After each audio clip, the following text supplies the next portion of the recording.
নমস্কার বন্ধুগণ। তো আজকে আমি বাংলা ভাষা দিয়ে কথা বলবো। প্লিজ আপনারা খারাপ পাবেন না।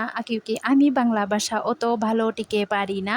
তে আজকে পাশের বাড়ির থাকি এনেছি বেকুড়ি, বাংলা দিয়ে কি বলে জানি না। তো বেকুড়ি আজকে আমি ভাজা করব। প্রথম যে দেখেন ছোট ছোট মটরশুঁটির মতো, তো এটা আমি কেটে নেব। আর কেটে আমি কড়াইটা অলরেডি বসিয়ে দিয়েছি চুলের মধ্যে। তো এই দেখেন আমার কাটাকুটি শেষ। এখন আমি আলু আর বেকুড়িকে গরম গরম তেলের মধ্যে প্রথম দেব আমি নেনাম পাতা দিয়ে আমি বেকুড়িটাকে ঢেলে দেব। তো ছিটকে লেগে যাবে, এটালে দূরে দূরে দূরে সরে গেছি আমি, আমার ছিটকে লেগলে তো স্কিনটা পুড়ে যাবে, তো এটা তো আমি রিস্ক লইতে পারি না।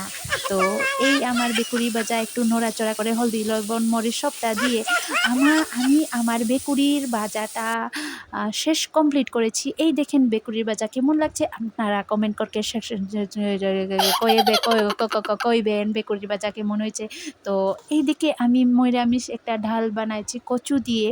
তো এই ঢালটা কেমন লাগছে আপনারা কমেন্ট করকে বলবেন কেমন লাগছে।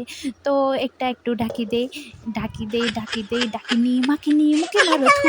তো এরপরে আমি আলু ভর্তা বানিয়েছি, আলু ভর্তা একটু মেখে নেই। হে ভগবান, যে আঠা হয়েছে, মাখা যাচ্ছে না, একটু দাঁড়ান। তো আমার আলু ভর্তা মাখা শেষ।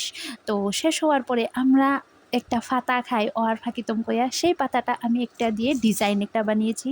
তো ডিজাইন কি একটু সৌন্দর্য হওয়ার লাগে, পাতা ফুতা দিলে একটু স্বাদ হয়।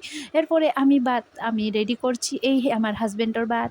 এই বেকুড়ি আমারে অশান্তি করে লিয়েছে বেকুড়িয়ে। তো রুদ্বিকের ভাত, আমার ভাত, তো আমরার ভাত হলো কমপ্লিট।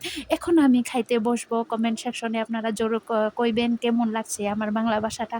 তো খেয়ে দেখি কেমন হয়েছে। তো একবার মুখে তুলিলাম, স্বাদ হয়েছে। তো টাটা বাই বাই।